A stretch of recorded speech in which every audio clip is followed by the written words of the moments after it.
Shri Mathew T Thomas.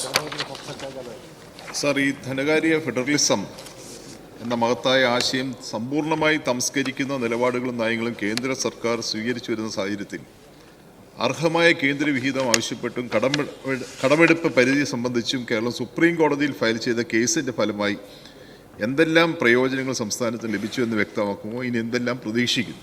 Minister. Sir, supreme കോടതിയിൽ Keralam file ചെയ്ത case അതിൻ്റെ ആദ്യഘട്ടം ഹിയറിംഗ് കഴിഞ്ഞ് അത് കോൺസ്റ്റിറ്റ്യൂഷൻ ബെഞ്ചിന് റെഫർ ചെയ്യാണ് സർ ചെയ്തത്. കോൺസ്റ്റിറ്റ്യൂഷൻ ബെഞ്ച് ഇപ്പോൾ കോൺസ്റ്റിറ്റ്യൂട്ട് ചെയ്തിട്ടുണ്ട്. ആ കേസിൻ്റെ നടപടിക്രമങ്ങൾ തുടരുന്നതേ ഉള്ളൂ.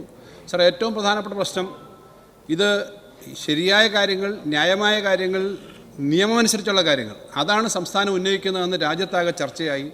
മറ്റ് സംസ്ഥാനങ്ങളും ഈ ഫിസ്ക്കൽ ഫെഡറലിസത്തിൻ്റെ ഇഷ്യൂവിനകത്ത് കാര്യമായി ഇടപെടാനും ഏറ്റവും അവസാന കൈയാണ് കോടതിയിൽ പോകുന്നത് എങ്കിൽ പോലും അങ്ങനെ പോകാൻ നിർബന്ധിതമായ അവസ്ഥയുണ്ടായി. അതുകൊണ്ട് ഈ പറയുന്ന കാര്യങ്ങൾ രാഷ്ട്രീയമായ ഒരു പ്രചരണത്തിന് വേണ്ടിയിട്ടല്ല കേരള സംസ്ഥാന സർക്കാർ പറഞ്ഞിട്ടുള്ളതെന്നും കേരളത്തിലെ ജനങ്ങളുടെ യഥാർത്ഥ ഇഷ്യൂ എല്ലാ ഡീറ്റെയിൽസും വെച്ച് ഭരണഘടനാപരമായി തന്നെ ഉന്നയിക്കുന്നതും വരുത്താൻ കഴിഞ്ഞിട്ടുണ്ട്. എന്തായാലും ഈ കാര്യങ്ങൾ പരിഗണിച്ചുകൊണ്ട് കേന്ദ്രത്തിൻ്റെ സമീപനത്തിൽ അവർ മാറ്റം വരുത്തുമെന്ന് നമ്മൾ പ്രതീക്ഷിക്കാം. സുപ്രീം കോടതി അതിൻ്റെ കേസ് ലിസ്റ്റ് ചെയ്ത് ബാക്കി കാര്യങ്ങൾ വരേണ്ടതാണ് സർ.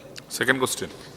സർ, കേരളത്തിൽ ഈ ശമ്പളം ഇനത്തിൽ വരുന്ന ചെലവ് ദേശീയ ശരാശരിയുടെ മുകളിലാണ്, ശമ്പളവും പെൻഷനും അടക്കം.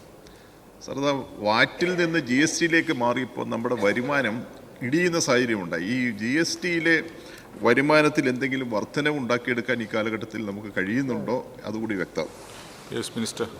സർ, GST വരുമാനത്തിൻ്റെ കാര്യത്തിനകത്ത് നമ്മൾ ആദ്യം തൊട്ട് തന്നെ പറയുന്ന ആശങ്ക ഇത് നേരത്തെ പ്രതിവർഷം 14% വീതം ടാക്സ് ഇൻക്രീസ് ചെയ്തുകൊണ്ടിരുന്നതാണ് സർ. നമുക്ക് റവന്യൂ ന്യൂട്രൽ റേറ്റ് ഈ GST സമ്പ്രദായം വരുന്നതിന് മുമ്പ് നമ്മുടെ പഴയ സമ്പ്രദായത്തിൽ 15 മുതൽ 16% വരെ 15%-ലധികമായിരുന്നു റവന്യൂ ന്യൂട്രൽ റേറ്റ്. 100 രൂപ ആകെ കച്ചവടം ഉണ്ടെങ്കിൽ 15 രൂപ ടാക്സ് ഉണ്ടായിരുന്നു.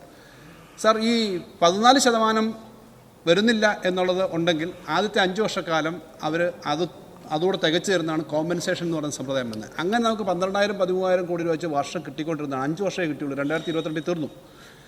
ഇപ്പോൾ യഥാർത്ഥത്തിൽ നമുക്ക് ആ കുറവ് പരിഹരിക്കാൻ പറ്റിയിട്ടില്ല സർ.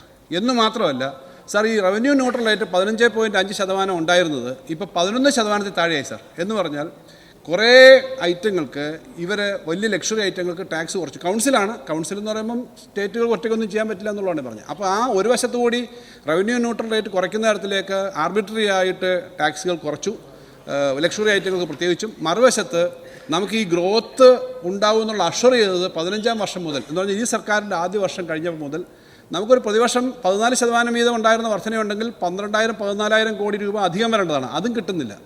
യഥാർത്ഥത്തിൽ അതിന് പരിഹാരം ഉണ്ടാക്കാൻ പറ്റിയിട്ടില്ല. GST സമ്പ്രദായത്തിൻ്റെ ഈ പൊള്ളത്തരങ്ങളും അതിൻ്റെ കാര്യങ്ങളും ഏറെ ചർച്ച ചെയ്യപ്പെടുന്നുണ്ട്. പക്ഷേ ഈ പ്രശ്നം നമ്മൾ നേരിടുകയാണ്. മറ്റ് സംസ്ഥാനങ്ങളും ഈ പ്രശ്നങ്ങൾ ഉന്നയിക്കുന്നുണ്ട് സർ.